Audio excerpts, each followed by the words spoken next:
Programa Dois Pontos começando e com um tema muito interessante sobre os jovens. O primeiro ponto a ser apresentado é o jovem e o modismo. Ao meu lado, Daniele Batagin, psicóloga e mestranda em Ciências da Religião pela PUC de São Paulo. Seja muito bem-vinda, Daniele. Muito obrigada.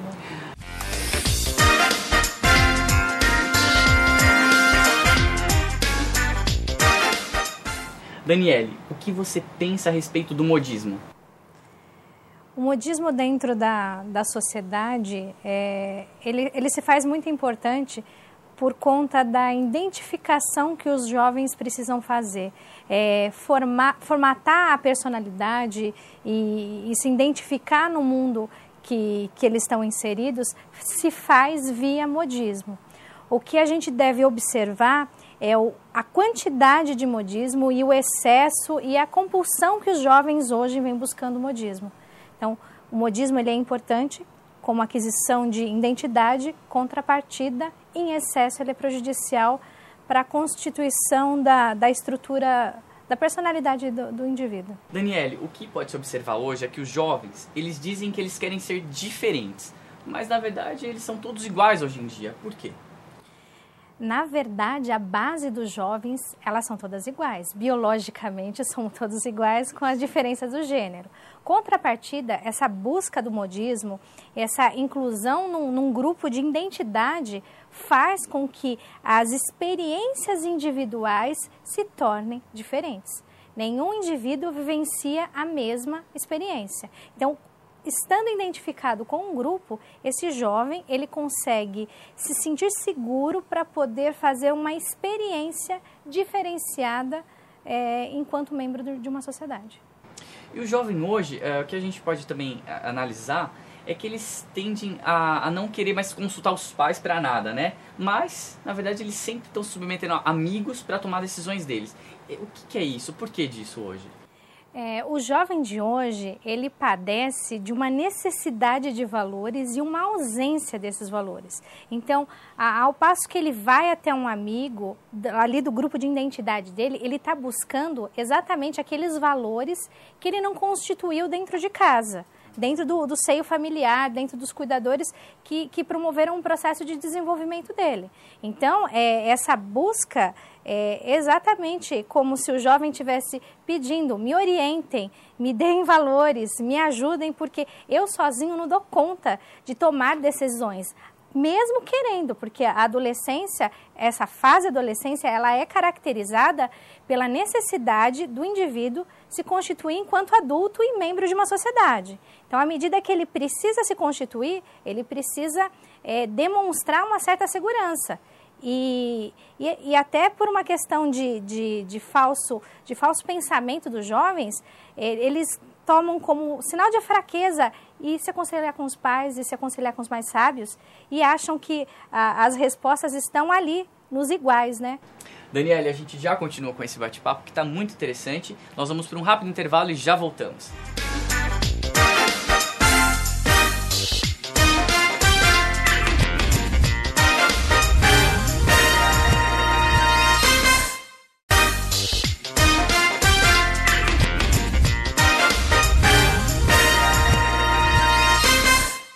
Voltando de um rápido intervalo, o programa Dois Pontos, que já abordou sobre jovens e modismo.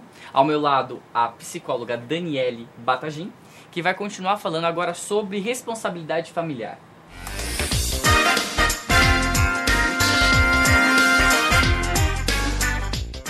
E Daniele, eu não gostaria de pensar que a responsabilidade familiar hoje fica só por conta dos pais.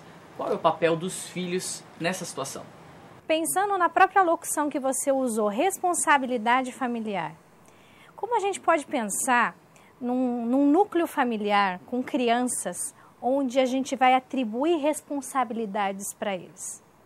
Então, assim, se ele vai ter responsabilidade no auxílio de uma tarefa dentro de casa, é evidente que os pais devem atribuir, dependendo da idade da criança, algumas responsabilidades para que eles aprendam a lidar com essa dinâmica. Mas, indiscutivelmente, na minha opinião, a responsabilidade familiar está na mão dos pais. dar educação, valores, princípios, não é da ordem da criança e do jovem, é da ordem dos pais. Então, são os pais que encaminham e orientam os filhos para esse desenvolvimento de valores que vai se dar ao longo de todo o processo de desenvolvimento. Então, qual seria a responsabilidade dos filhos? Eles não têm autonomia emocional para conseguir se posicionar em nível de responsabilidade. Essa autonomia emocional quem tem são os pais. Então, a gente pode pensar em responsabilidade familiar e dos filhos pensando já na adolescência, na vida adulta, mas pensando em crianças, é inviável a gente pensar dessa forma. Daniele, mas aproveitando o gancho aqui, então no caso dos adolescentes, né, que são a faixa etária aí que é mais atingida, né, nessa responsabilidade familiar, o que eles podem fazer para auxiliar aí a família? O que eles podem fazer é fazer o exercício dos valores que os pais cultivaram e desenvolveram ao longo do processo de desenvolvimento. Então, assim, não tem como os pais cobrarem que os filhos assumam responsabilidades se os pais não são responsáveis. Então, pensar em responsabilidade familiar e pensar nos jovens estarem exercendo essa responsabilidade familiar é como uma consequência da boa formação familiar que os pais deram para esse filho. Então, não adianta um pai cobrar honestidade se ao longo do processo ele não ensinou isso para o seu filho. O adolescente, ele vai ser o reflexo do que os pais ensinaram ao longo da sua infância. Então, ele vai ser responsável se os pais ensinaram a responsabilidade a eles. Agora, se os pais não ensinaram, ele não tem como fazer esse exercício. E, doutora, o que nós podemos também analisar aqui é a questão da responsabilidade social dos pais em relação à criação dos filhos. E esse tempo de trabalho deles, né? Que às vezes não tem muito tempo para criar os filhos.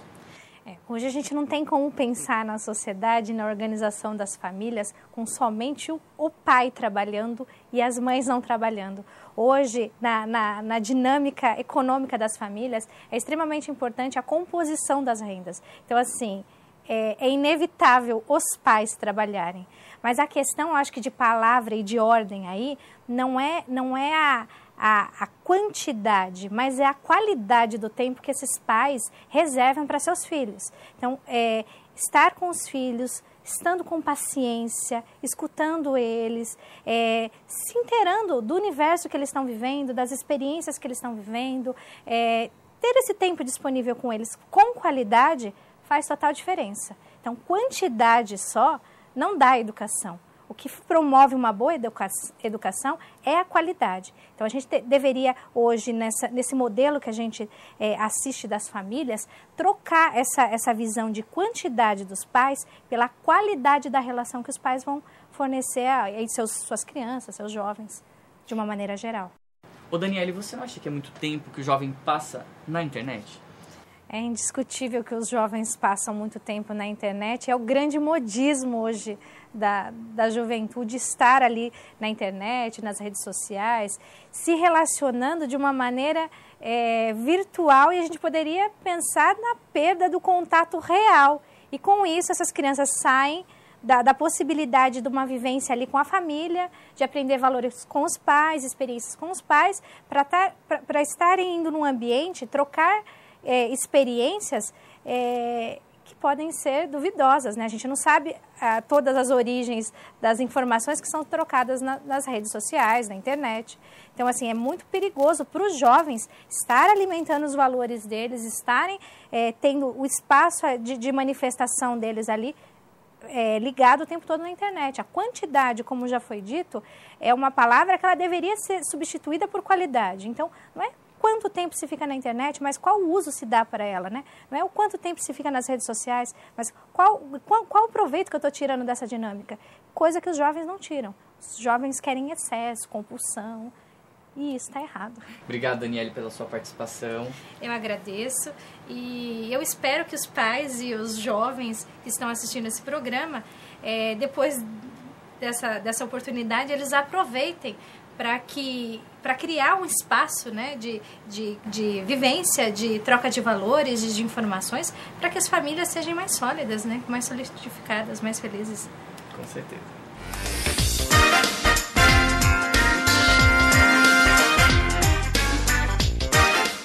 E para a conclusão dos 2 pontos apresentados no programa de hoje, eu conto com a participação do teólogo Miguel dos Santos. Seja muito bem-vindo, Miguel. Obrigado, mano. E Miguel, falamos aqui sobre jovens de modismo, falamos sobre a responsabilidade familiar. O que a Bíblia diz sobre a responsabilidade dos pais? Olha, Anderson, toda a Bíblia ela fala sobre a responsabilidade dos pais para com os filhos. Mas eu vou citar um texto específico que encontra-se lá em Provérbios, capítulo 22, versículo 6, que diz o seguinte: que os pais devem ensinar as crianças no caminho que devem andar e mesmo quando se tornarem adultos, não se desviarão dele. Inclusive, esse é um dos lemas das nossas igrejas, na quais nós ensinamos aos pais, ou orientamos aos pais, como devem ensinar e educar os seus filhos, para que não venham ter problemas futuros. É que, para quem não sabe, além de teólogo, né, na verdade, Miguel dos Santos é pastor Miguel dos Santos de uma igreja. Onde ela fica? Igreja Batista, no Jardim Alessandra, em Várzea Paulista. Eu quero agradecer a sua participação, Miguel. Eu que agradeço pela oportunidade e fica aí o convite para que nos faça uma visita lá em nossa igreja em Várzea Paulista. Com certeza. E o programa 2 Pontos vai ficando por aqui e com a participação musical de Fábio Cunha.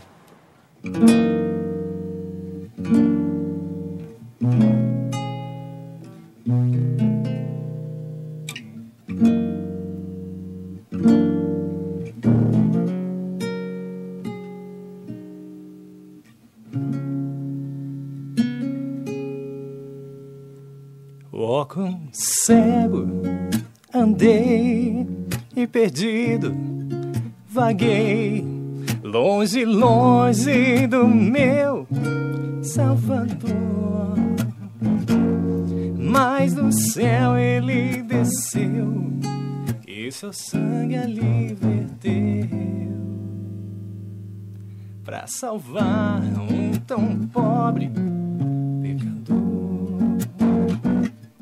Foi na cruz, onde um dia eu vi meus pecados castigados em Jesus. Foi ali pela fé que meus olhos abri.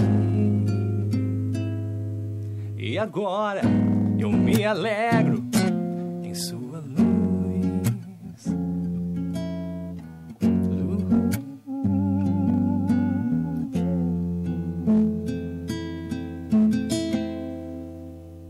Jesus.